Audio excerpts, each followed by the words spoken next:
વાગરામાં 30 લાખની ચોરીનો ભેદ ઉકેલાયો છે। દાહોદની કુખ્યાત ગેંગનો પર્દાફાશ, એક આરોપી એલસીબીના સકંજામાં। ભરૂચના લોકલ ક્રાઇમ બ્રાન્ચે વાગરા તાલુકાના સારણ ગામે આશરે 20 દિવસ પહેલા થયેલી 30.85 લાખની ઘરફોડ ચોરીનો ભેદ ઉકેલ્યો છે। એલસીબીએ દાહોદ જિલ્લાના કરબાડા વિસ્તારની એક કુખ્યાત ચોર ટોળકીનો પર્દાફાશ કરી મુખ્ય આરોપીને ઝડપી પાડ્યો છે। ગત 3 જુલાઈ 2025ના રોજ રાત્રિના સમયે સારણ ગામમાં એક મકાનમાંથી ₹30,85,000ની કિંમતના સોના ચાંદીના દાગીના અને રોકડ રકમની ચોરી થઈ હતી। આ ઘટનાથી ગામમાં ભયનો માહોલ છવાયો છે। ભરૂચ એલસીબી ટીમે તાત્કાલિક ટેકનિકલ સર્વેલન્સ અને ગુપ્ત બાતમીદારોની મદદથી તપાસ શરૂ કરી છે। તપાસ દરમિયાન એલસીબીને બાતમી મળી હતી કે ચોરી પાછળ દાહોદના ગરબાડા વિસ્તારની એક સક્રિય ટોળકીનો હાથ છે અને બાતમીના આધારે એલસીબીની એક વિશેષ ટીમને તાત્કાલિક દાહોદ જિલ્લાના ગરબાડા વિસ્તારમાં રવાના કરવામાં આવી હતી। આ ગ્રામ્ય વિસ્તારોની જટિલ ભૌગોલિક પરિસ્થિતિ અને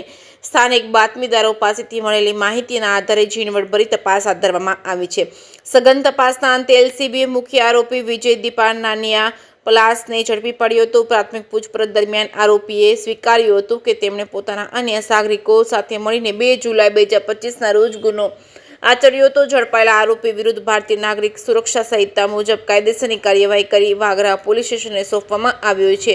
આ ચોરીમાં સંડોવાયેલા અન્ય આરોપીઓ અંગે Vagra police inspector SD Fultariya દ્વારા આગળની તપાસ હાથ ધરવામાં આવી છે। એલસીબી દ્વારા પર્દાફાશ કરેલા દાહોદ ગેંગના અન્ય 3 મુખ્ય આરોપીઓ હાલ ફરાર છે। આમાં નિકેશ જવસિંહ પલાસ તેમજ અરવિંદ મડિયા મીનામા તેમજ શિવરાજ ધારકા પલાસનો સમાવેશ થાય છે। આ તમામ આરોપીઓનો દાહોદના ગરબાડા વિસ્તારમાં હોવાનું સામે આવ્યું છે।